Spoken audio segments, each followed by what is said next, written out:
Chapter 6, A Bite of Trouble. Bella wakes the next morning with damp hair still smelling of midnight lake water, skin warm from dreams that taste like moonlight, and the phantom pressure of Jasper's mouth still burning against hers like a brand she never wants to fade.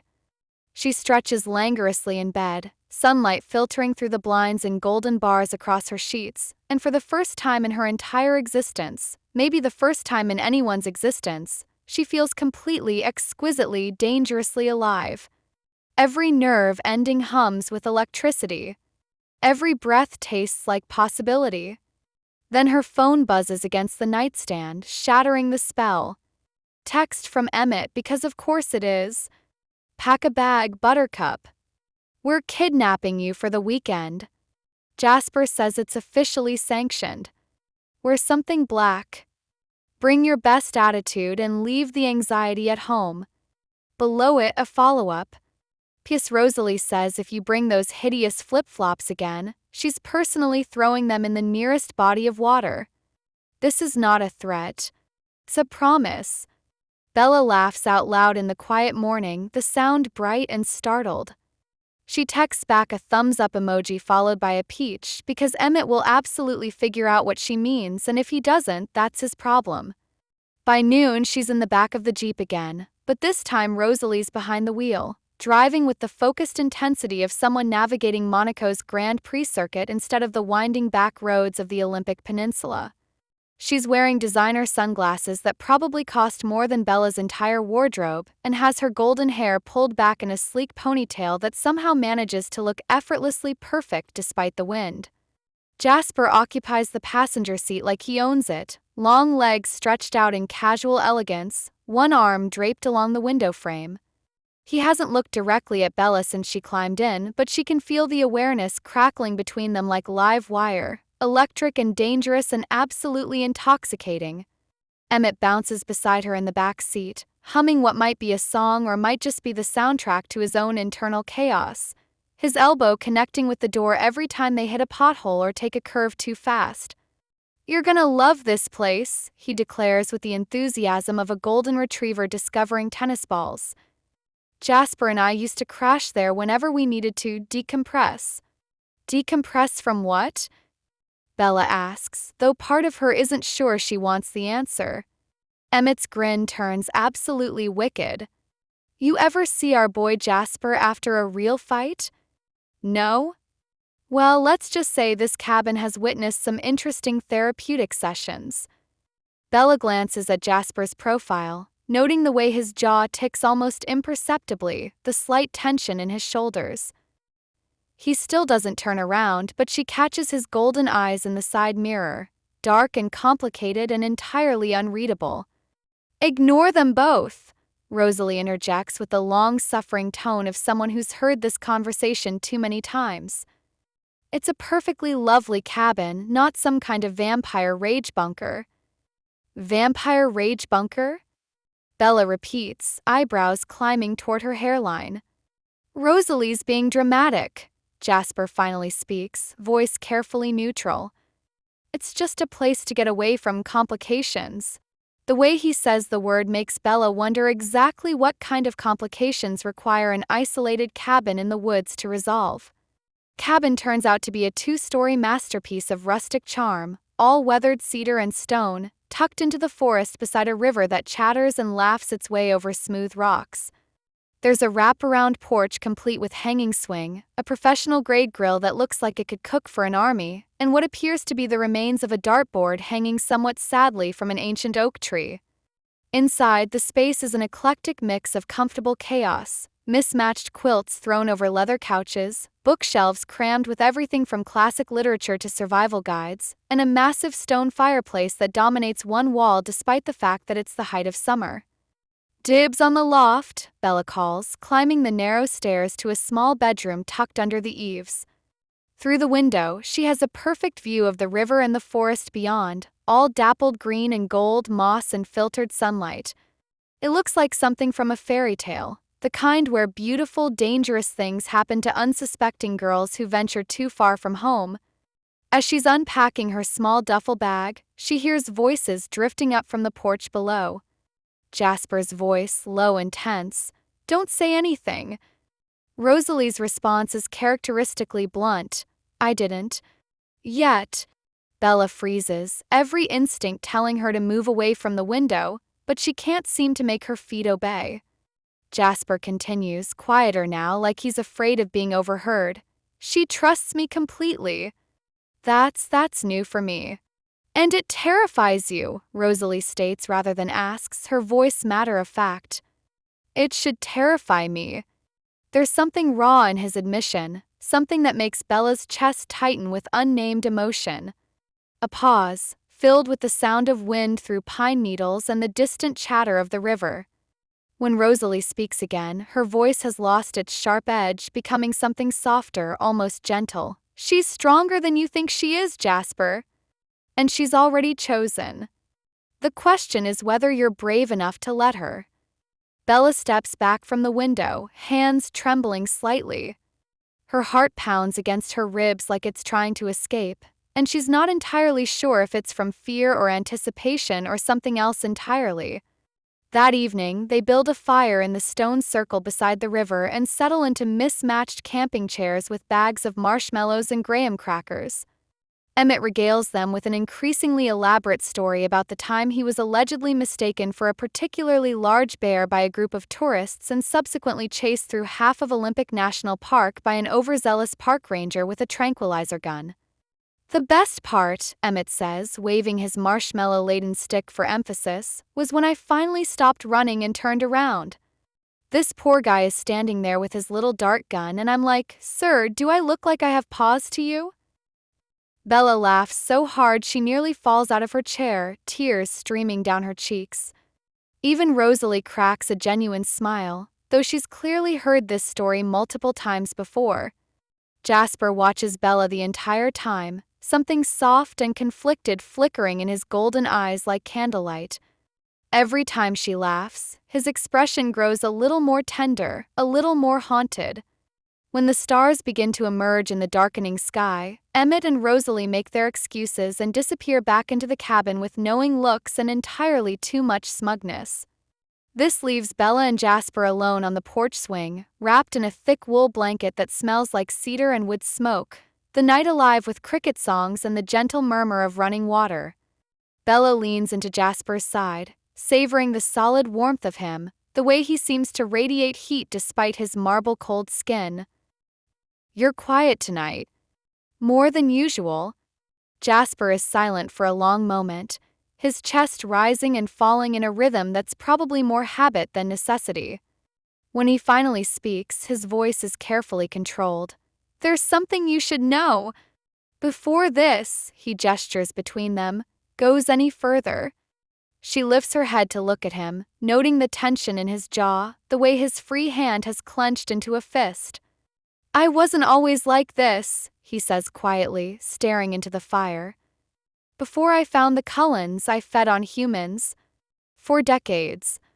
I told myself it was survival, but the truth is, I didn't care enough to try anything else."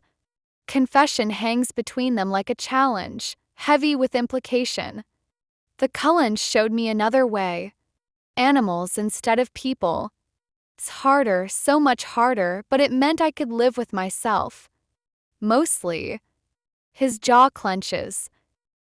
"But lately, with everything I'm feeling, the hunger is getting stronger. I've been thinking about compromise." Bella reaches out without hesitation, her fingers tracing the sharp line of his jaw. "What kind of compromise?" "Criminals," he admits, voice rough with shame and temptation. "People who hurt others. People who deserve it.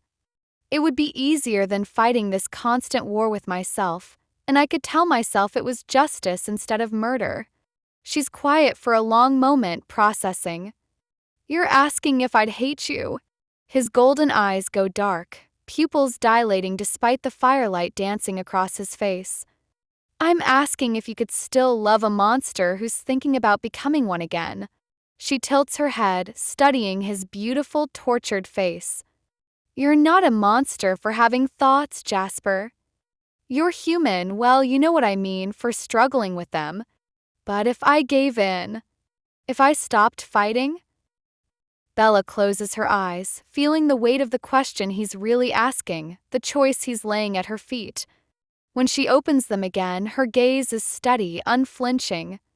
"I think," she says carefully, "that you've spent so long punishing yourself for who you used to be that you've forgotten who you are now. The man I know wouldn't hurt an innocent person. If you're talking about criminals, maybe that's not the monster talking. Maybe that's your sense of justice." Jasper inhales sharply, his hand coming up to cup her cheek with reverent gentleness. "You're not horrified." "I'm terrified," she admits. "But not of you. Of losing you to this guilt you carry." "Say yes to trusting me with the truth," she whispers, and she can hear her own desperate edge, her need to anchor him to something real. Bella doesn't hesitate, doesn't flinch, doesn't second-guess. "Yes." His lips find hers in a kiss that tastes like confession and absolution, hot and aching and edged with the kind of honesty that changes everything. When they finally break apart, both breathing hard, his forehead presses against hers. "What if I can't be the man you deserve?" he murmurs, voice barely audible above the night sounds around them. "Then be the man you are," she whispers back without hesitation. "All of him. Even the parts that scare you." The words hang in the air between them like a promise and a prayer, sealing something that can never be undone. In the distance, the river continues its ancient song, and the stars bear witness to a choice that will change everything. Chapter 7: The Edge of Control. The morning after the cabin kiss is quiet. Too quiet, like the world is holding its breath and waiting for something momentous to shatter the peace. Rosalie and Emmett are gone when Bella stumbles downstairs in an oversized t-shirt and bare feet, hair a mess of tangles that smell like wood smoke and promises. A note scribbled in Rosalie's precise handwriting sits propped against the coffee maker. "Gone hiking. Don't break the cabin or each other. P.S. There are fresh towels and actual food in the fridge that won't poison you. You're welcome. R. P.P.S. Emmett wanted me to add use protection, but I told him you're both adults. Mostly." Bella snorts despite herself, heat flooding her cheeks. She pours orange juice into a mismatched mug and leans against the sun-warmed counter, staring out the window where the river catches morning light like scattered diamonds. Sunlight slices across the worn wooden floor in golden bars that look almost sacred. Through the glass, she can see Jasper sitting on the porch steps like a marble statue come to life. Shirtless, because the universe apparently has a sense of humor and a vendetta against her sanity. Bella doesn't bother pretending she's not looking. His back is a masterpiece of lean muscle and restrained power, every line speaking of centuries of discipline and control. He sits perfectly still, like he's afraid that even breathing might disturb the delicate balance of the world around him. She wraps a soft wool blanket around her shoulders and steps outside, bare feet silent on the weathered boards. The morning air tastes like pine and possibility. "You don't sleep," she observes, settling beside him on the step. Close enough that their arms almost touch, creating a space between them that crackles with electricity. "Don't need to. So you just sit here? All night?" "Sometimes, I think." His voice is rough, like he hasn't used it in hours. Dangerous habit. Corner of his mouth lifts in something that might be a smile. "Especially for someone like me." She shifts closer, closing that last inch of distance so their shoulders brush. Contact sends lightning racing through her nervous system. "About last night?" She starts, then trails off, suddenly uncertain how to voice what's burning in her chest. He turns to look at her fully, and she's struck by how present he is, not evasive, not guilty, not trying to escape. Just here in this moment with her. "We don't have to talk about it," he says quietly. "Unless you want to." Bella shakes her head, dark hair catching the morning light. "I want to talk about everything. With you. I want to know what you're thinking, what you're feeling, what keeps you sitting out here instead of..." "Instead of what?" "Instead of being with me." The words hang between them, brave and vulnerable and completely honest. Jasper goes quiet, but it's not the silence of avoidance. It's the weighted pause of someone choosing his words carefully. "I've been in control for a very long time," he says finally, golden eyes fixed on the distant trees. "Disciplined. Careful. Cold when I have to be. It's how I've survived, how I've kept from becoming the monster I was made to be.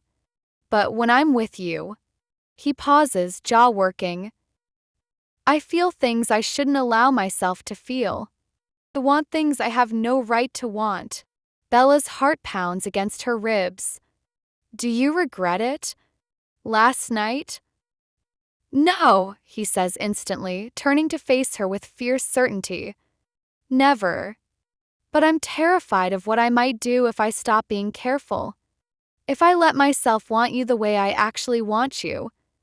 She reaches out, covering his marble-cold hand with her warm one. "Then don't be careful. Be real. Be honest. Be you." His jaw clenches, muscles shifting beneath pale skin. He lifts their joined hands with reverent slowness and brushes his lips across her knuckles, a gesture so gentle it makes her breath catch. "You have no idea what you're asking for," he whispers against her skin. "Then show me." The river water is shockingly cold but welcome against her skin. Bella stands knee-deep in the current, jeans rolled up to her thighs, throwing smooth pebbles just to hear them splash and watch the ripples spread outward like liquid silver. Jasper stands nearby, skimming rocks across the surface with supernatural precision. Each stone skips more times than should be physically possible, defying gravity through sheer vampiric perfection. "Show off," she teases, watching his latest rock skip 12 times before finally sinking. "Decades of practice," he replies, but there's warmth in his voice, a lightness that wasn't there this morning. "I'm not scared of you," she says suddenly, the words tumbling out before she can stop them. He goes perfectly still, his next rock forgotten in his palm.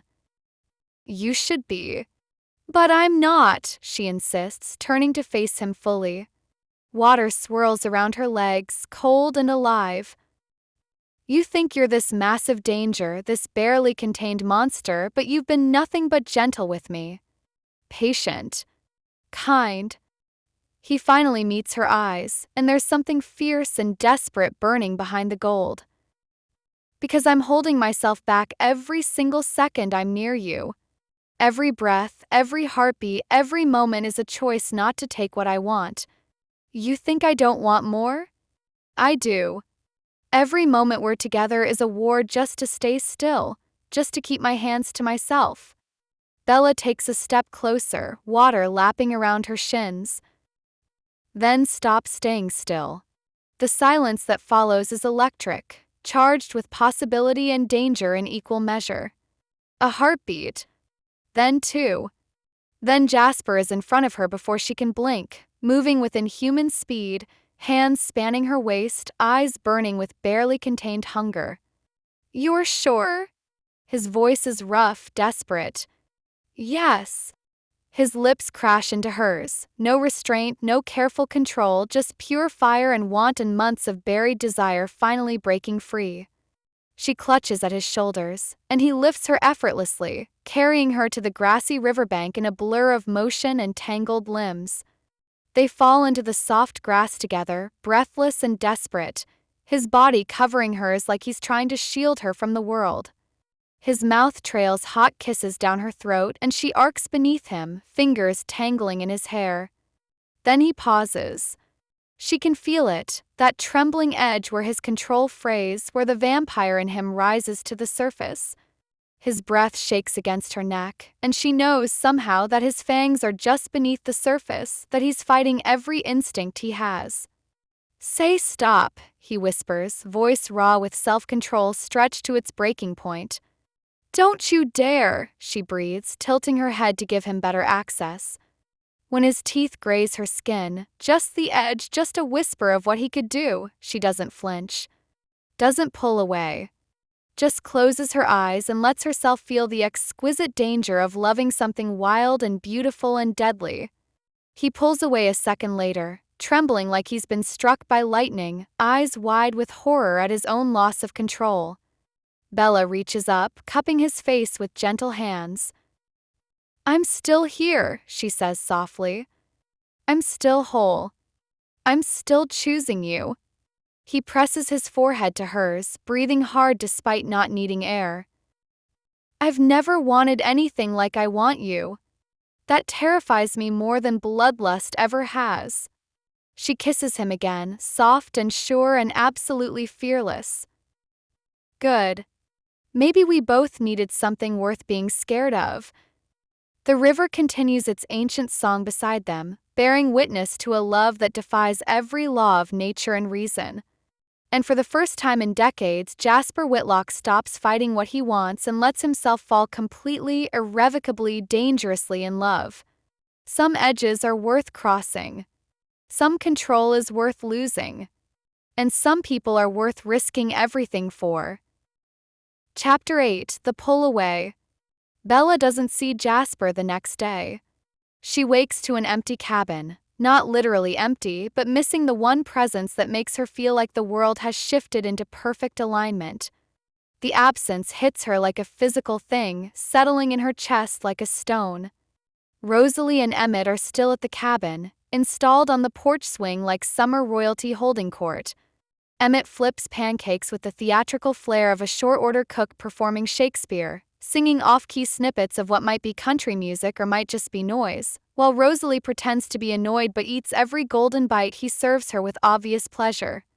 They look settled, content, wrapped in the kind of easy intimacy that comes from decades of knowing each other's rhythms.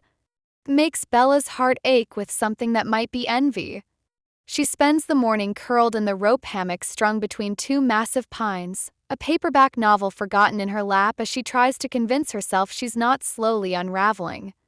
But the hollow ache under her ribs, the one Jasper left behind when he vanished after that earth-shattering kiss by the river, is growing stronger with each passing hour. He's gone.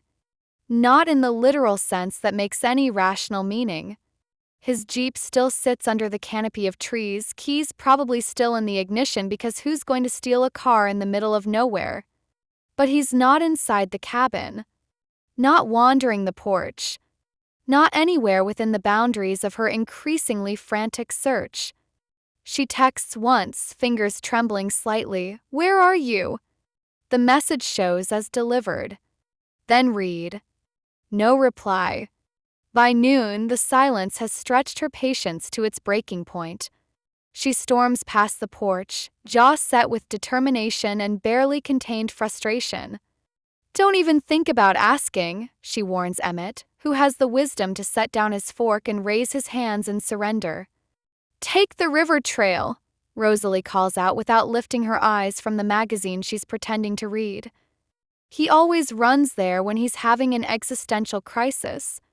Follow the path upstream about a mile. Bella doesn't say thank you, but she walks. The trail winds through ancient forest where sunlight filters down in cathedral rays, illuminating moss-covered logs and clusters of wildflowers that nod in the gentle breeze. Under different circumstances, she might have found it peaceful. Beautiful, even. Today, it just feels like an obstacle between her and answers. She finds him by the water, and the sight stops her cold. He's sitting on a massive boulder that juts out over the current, perfectly still except for the way his hands dangle loosely between his knees.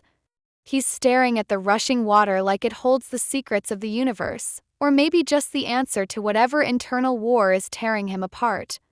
He doesn't look up when she approaches, though she knows he heard her coming from half a mile away. "You make a habit of disappearing after making out with someone by a river," she says, trying to keep her voice light despite the hurt curling around her ribs. "Or is that a special privilege reserved just for me?" Jasper's jaw flexes, the only sign he's heard her. When he finally speaks, his voice is carefully controlled. "I'm trying to protect you." Bella lets out a sound that's half laugh, half snort. "From what exactly? Me? Or you?" Both. That's not your decision to make. He stands in one fluid motion, turning to face her fully. His expression is tight, eyes darker than their usual gold storm clouds gathering on a clear day. You don't understand what I'm capable of, Bella. Yesterday by the river, I tasted your skin. I wanted more. I still want more. Every second I'm near you is a test of control I'm not sure I'm passing. So what? The words explode out of her, months of careful patience finally cracking. You think I don't know that already? You think I haven't thought about it every single second since you touched me? You didn't scare me, Jasper. You mattered. And that's infinitely more terrifying. Silence falls between them, broken only by the endless song of water over stone. Jasper stares at her like she's spoken in a language he's still learning to understand. You don't get to say yes to forever without understanding what it means. What I mean. She takes a step closer, close enough to see the gold flecks in his darkened eyes, the way his hands have clenched into fists at his sides. Then show me. Stop running away every time things get difficult. Stop treating me like I'm made of spun glass when you know damn well I'm not. I don't want to destroy you, he says, voice rough and raw. Then love me instead. The words hit the air like lightning, illuminating everything between them in stark, brilliant clarity. Something in Jasper's expression shifts, like the careful walls he's built around himself finally crack under the pressure of what he's been holding back. Like the storm inside him breaks free of whatever restraints he's been using to contain it. He crosses the distance between them in less than a heartbeat, moving with that inhuman speed that should terrify her but only makes her pulse race with anticipation. His hands frame her face with desperate gentleness, and his mouth finds hers with the kind of fierce certainty that rewrites the rules of physics. This kiss isn't careful, isn't measured or controlled or safe. It's desperate and hungry and edged with the sharp taste of fear. Fear of losing her, fear of hurting her, fear of the intensity of what's building between them like a wildfire that can't be contained. She tastes apology and desire and the salt of tears she didn't know he could cry. When he finally pulls back, both of them breathing hard, his forehead presses against hers like he's anchoring himself to her presence. I'm falling apart, he admits, voice broken and beautiful. I've spent decades learning control, learning discipline, learning how to be safe. But with you, I don't know how to be anything but completely, terrifyingly in love. She grips the front of his shirt, holding on like he might disappear again if she lets go. Then let me help you hold it together. Let me be part of the solution instead of the problem. They don't speak on the walk back to the cabin. But Jasper holds her hand, fingers intertwined, palms pressed together, his thumb tracing small circles over her knuckles like he's memorizing the shape of her. And that silent gesture says more than any vow, any promise, any declaration ever could. It says, I choose you. I choose this. I choose us. It says, I'm done running. And as they emerge from the forest into the golden afternoon light, Bella feels something settle into place inside her chest, something that feels suspiciously like forever. Chapter 9, The Choice. It rains the next day. Not the gentle forks drizzle that whispers secrets through the trees. This is a real storm, the kind that rewrites the world in silver and shadow. Thunder rolls across the sky like the gods are rearranging furniture, each crack and rumble shaking the cabin down to its foundation. Rain batters the roof with the persistence of 1,000 tiny fists, and the woods around them blur into impressionist paintings of silver light and emerald shadow. The storm feels appropriate somehow, like the weather is matching the tempest brewing inside both of them. Rosalie and Emmett make themselves scarce early in the morning, claiming a sudden urgent need to return to town for essential supplies that definitely can't wait until the storm passes. Bella suspects they just don't want to be trapped in close quarters with two emotionally unstable beings, one human, one vampire, both terrible at navigating the minefield of whatever this thing between them has become. We'll be back tonight, Rosalie announces, twirling car keys around her finger with practiced nonchalance. Try not to burn the place down while we're gone. Or each other, Emmett adds helpfully, earning himself a sharp elbow to the ribs from his girlfriend. Then they're gone, leaving nothing but the sound of tires on wet gravel and the sudden, overwhelming weight of solitude. The silence that follows is heavy, pregnant with unspoken words and unresolved tension. Bella finds Jasper in the loft an hour later, sitting cross-legged on the worn wooden floor near the rain-streaked window. He's perfectly still, watching water roll down the glass in crystalline rivers, each droplet catching what little light filters through the storm clouds. He looks like a statue carved from marble and melancholy, beautiful and unreachable.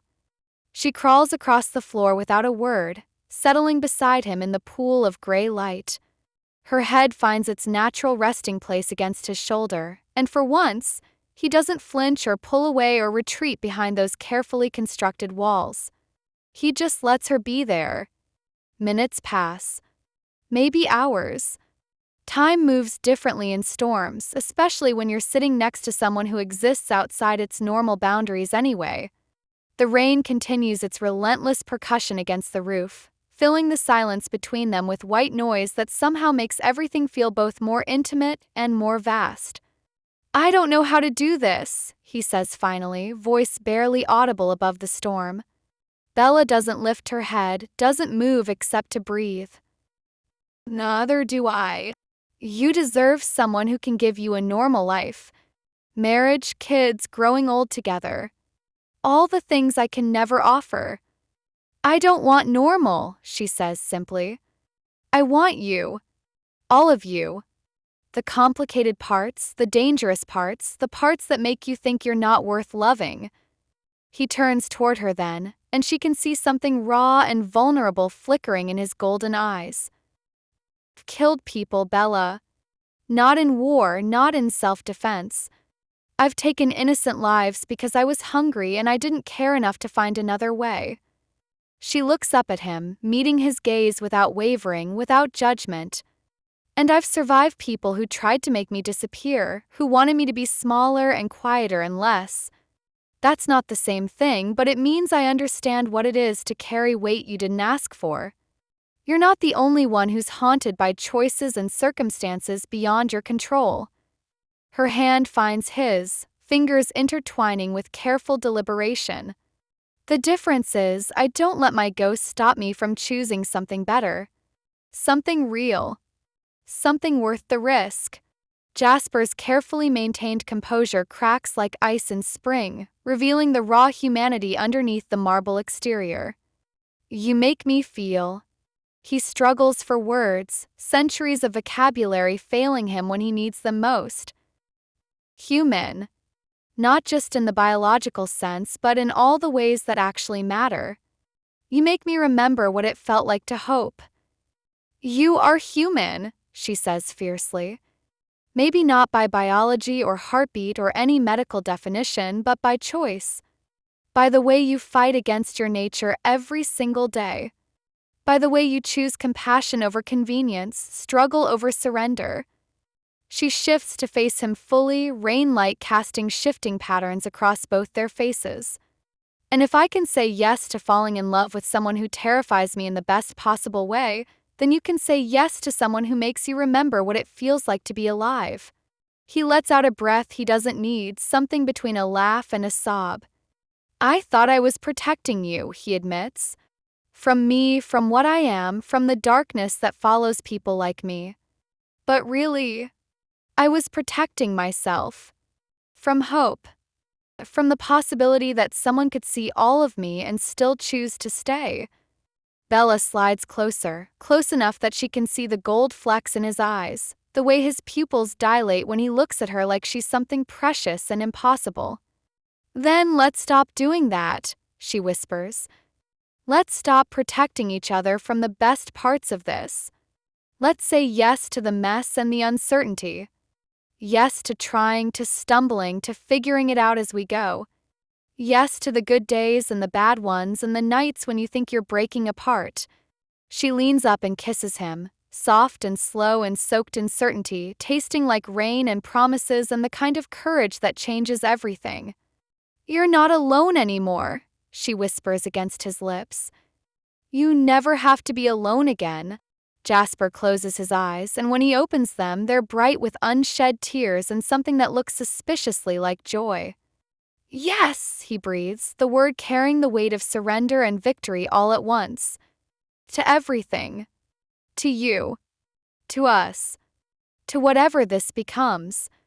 That night, when the storm finally softens to the familiar Forks drizzle, they lie tangled together on the worn leather couch by the dying fire. Wrapped in quilts that smell like cedar and thyme, they exist in the kind of silence that's full rather than empty, comfortable and complete and somehow sacred.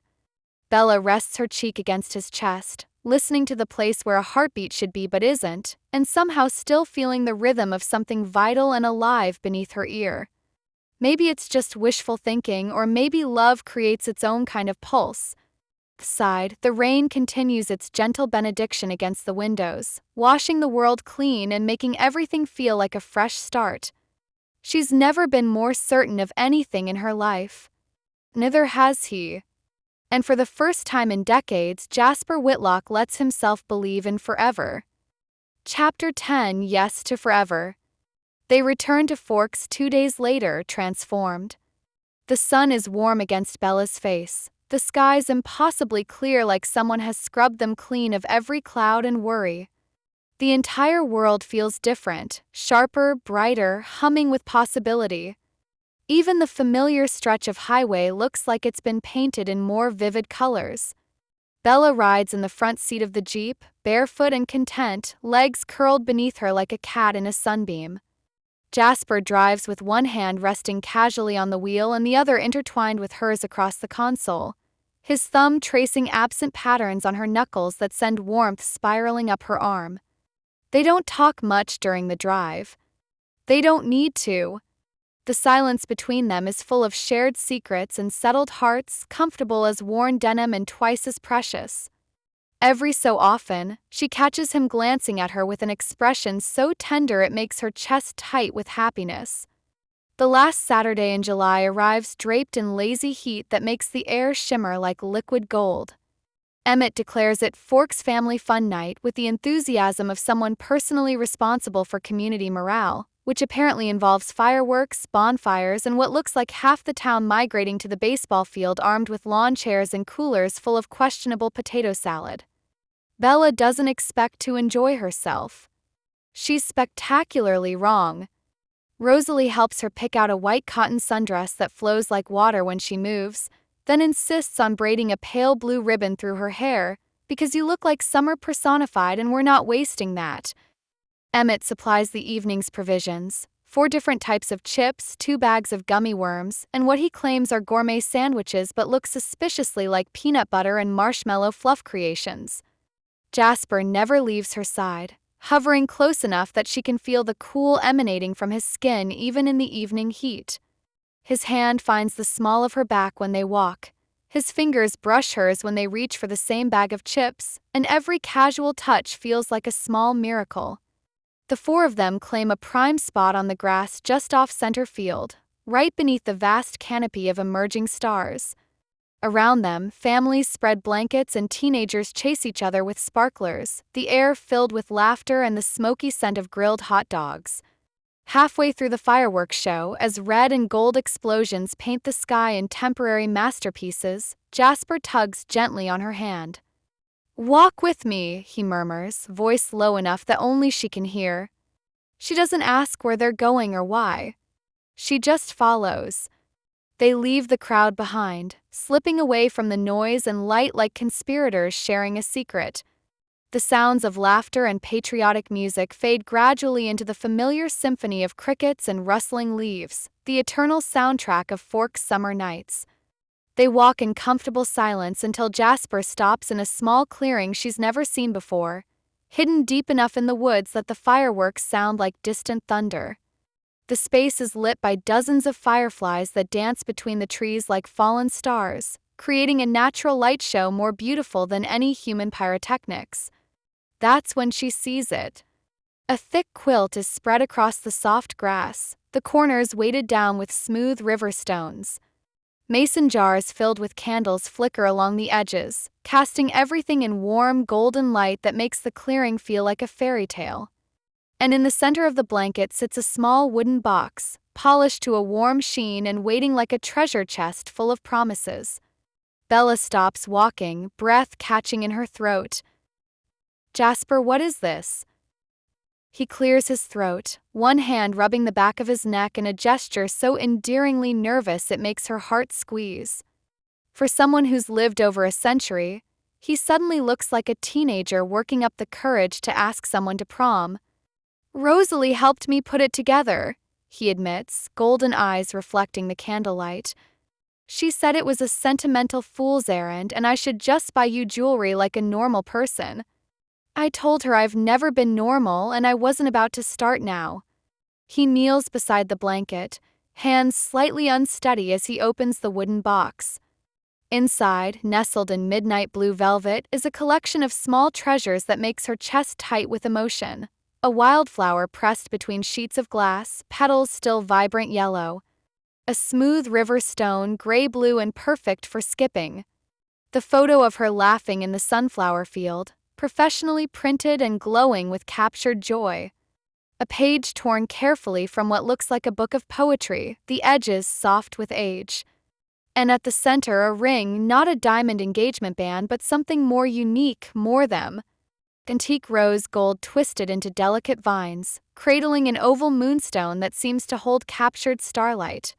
She stares, throat tight with unshed tears. "I don't know what happens next," he says softly, voice rough with vulnerability. "Maybe you go to college in Seattle or California or wherever your dreams take you. Maybe I follow like a lovesick fool, maybe we figure out the logistics of loving someone whose life moves at a different pace than yours. Maybe we take it day by day and see what we build together." He lifts the moonstone ring from the box, holding it like it contains all their shared tomorrows. "But whatever it is, whatever we become, I wanted you to have something to remember this summer by. The summer you said yes to everything. To chaos and adventure and falling in love with someone completely wrong who turned out to be completely right. The summer you said yes to me." Bella sinks to her knees on the soft quilt, hands trembling as she touches each treasure in turn. The stones smooth and cool under her fingers, the photo that captures a moment of pure happiness, the pressed flower that somehow still smells like sunshine. "The ring isn't a proposal," he continues quickly, misreading her silence. "It's a promise. That whatever comes next, you'll always have this. Us. This moment when everything felt possible." She looks up at him, eyes bright with tears that catch the candlelight like prisms. Then she kisses him. And it's not the desperate, hungry kisses they've shared by rivers and in storm-darkened cabins. This is something different, something you save for the moments when words aren't big enough to hold what you're feeling. Tastes like forever and feels like coming home. When they finally break apart, both breathing hard, she whispers against his lips, "I'm saying yes to forever, Jasper Whitlock. Not just to this summer, not just to right now, but to whatever comes after. College, cross-country moves, figuring out how to love someone who doesn't age while I do, all of it." His smile could rearrange constellations, could make the moon jealous with its brilliance.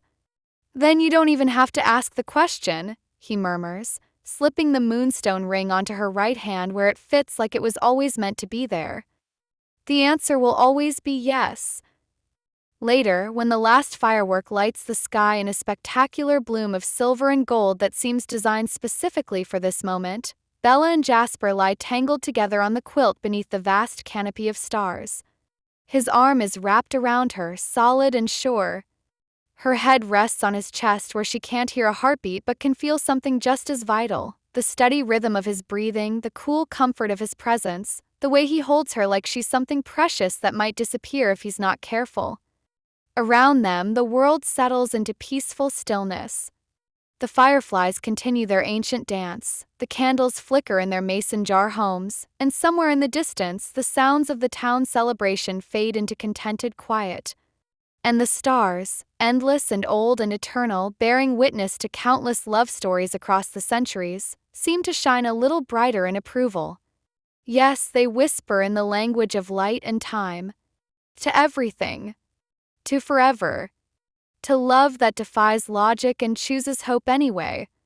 As Bella drifts towards sleep in the arms of her impossible, beautiful, dangerous man, she thinks about all the ways she could have said no this summer. No to adventure, no to risk, no to the terrifying joy of falling completely and irrevocably in love. Instead, she chose yes. And yes chose her right back. And that's the end of this story. Thank you so much for listening. If you enjoyed it, I'd love for you to subscribe to the channel, give this video a like, and share it with a friend who loves stories too.